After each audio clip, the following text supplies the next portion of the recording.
তুমি কি জানো আমাদের কলিজার নবী সাল্লাল্লাহু আলাইহি সাল্লামের জীবন কতটা কষ্টের ছিল? তিনি শিশু অবস্থায় তার মা বাবাকে হারিয়েছিলেন।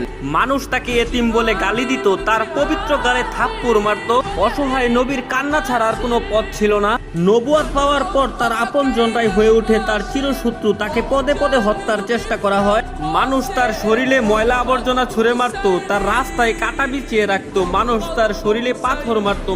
মানুষের ছোড়া পাথরে নবী করিম সাল্লাল্লাহু আলাইহি সাল্লামের দাঁত মুবারক শহীদ হয়ে যেত। নিকৃষ্ট পাষাণরা নবীর পবিত্র মুখে থুথু পর্যন্ত ছিটিয়ে দিয়েছিল।